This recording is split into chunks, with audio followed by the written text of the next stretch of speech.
JBN, we keep you informed. St. Catherine man slain in dispute reportedly over money. A farmer died after being stabbed and chopped on Wednesday evening, April 15, in the Springvale area of Bogwalk, St. Catherine, during a dispute reportedly over money he loaned to a male cousin. The deceased has been identified as Kenneth Hyde. The Corporate Communications Unit of the police force said it was still gathering information about the incident, which it confirmed. Relatives of the deceased said Hyde was stabbed and chopped multiple times. They added that he loaned money to a male cousin who refused to make the repayment. The cousin, along with his female companion, are the prime suspects in the case. They are also from Springvale. Reports are that the suspects fled the community after the murder. 22-year-old woman charged with murder. 22-year-old Monique Rowe of Linders Road, Kingston 5, has been charged with murder following an incident that took place in her community on Monday, April 13. Dead is 21-year-old Joanna Miller. According to the police, about 11:30 a.m., Miller and Rowe had a dispute during which Rowe allegedly used a knife to stab Miller. Miller was taken to the hospital by residents where she died while undergoing treatment. The police said Rowe was taken into custody at the scene and was charged on April 15. Her court date is being finalized. Police arrest 8 people linked to St. Andrew gang. 8 people suspected to be linked to a gang which operates in sections of the St. Andrew South Police Division were arrested by the police today. The police said the individuals, 7 men and a woman, were taken into custody following ongoing investigations into gang-related activities in the division and the surrounding areas. 6 of the suspects were apprehended by lawmen on Kirk Avenue in the parish, while the others were taken into custody in the Washington Gardens area of St. Andrew, the police reported. Investigations are ongoing. Health Ministry employee tests positive for coronavirus. An employee of the Ministry of Health and Wellness has tested positive for COVID-19. The ministry made the announcement in a news release late Thursday. It said the worker is assigned to its head offices in New Kingston, but did not provide details on the suspected mode of transmission. Contact tracing at the head office has begun, and some members of staff, including Permanent Secretary Dunstan Bryan, have been home quarantined, the ministry said. In keeping with its own established protocol for infection prevention and control, the ministry said it has decided to suspend operations at the head office buildings on Friday, April 17. This suspension of operation will allow for a sanitization exercise in all the buildings. Counseling for staff members has begun and will continue as necessary, stated the ministry. The Kingston and St. Andrew Health Department will continue to interview, sample, and test other staff members who would have had close contact with the employee in the last 14 days, the release added. The ministry said its National Health Emergency Operations Center, which has been managing the national response to COVID-19, will continue to operate, and functionaries will work remotely and/or work from the center as required.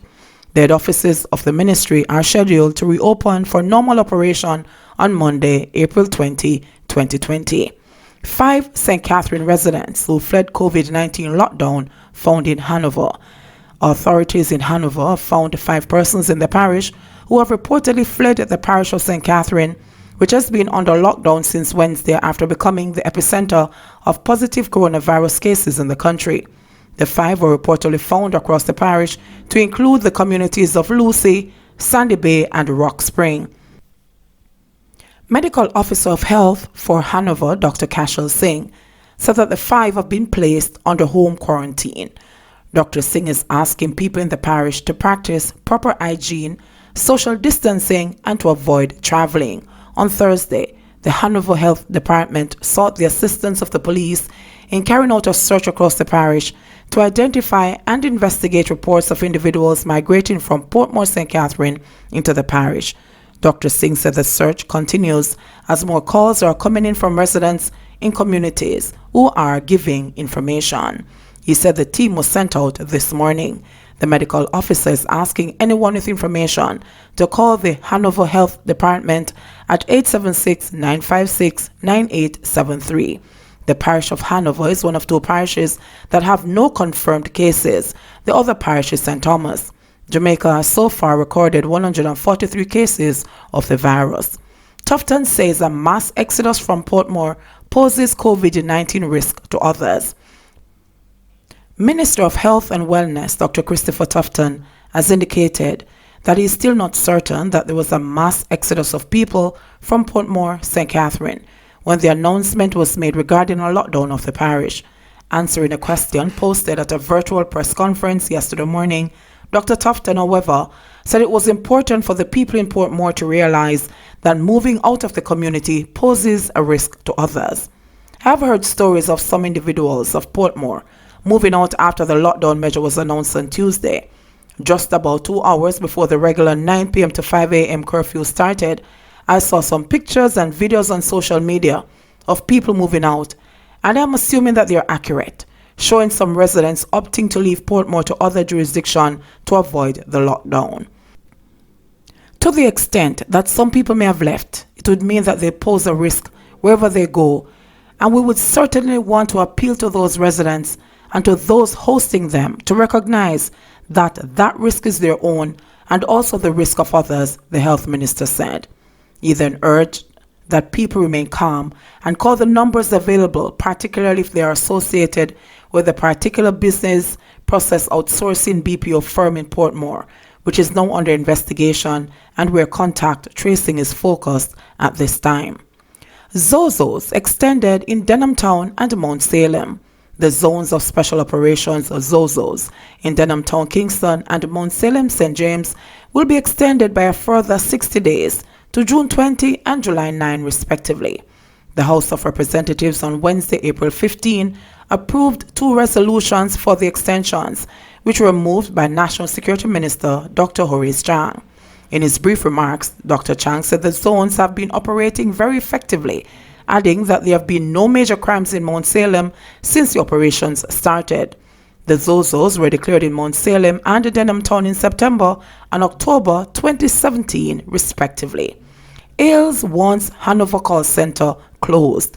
People's National Party Member of Parliament for Western Hanover, Ian Hales, is calling for the government to close business processing outsourcing BP operations in the parish in a bid to prevent the spread of the coronavirus. Collective Solutions, located in Sandy Bay, is the sole BPO call center currently operating in Hanover. Prime Minister, I am making an appeal to you as the Member of Parliament from the constituency of Western Hanover. There is still one call center open in Hanover, and I'm appealing to you to close it, Hales said.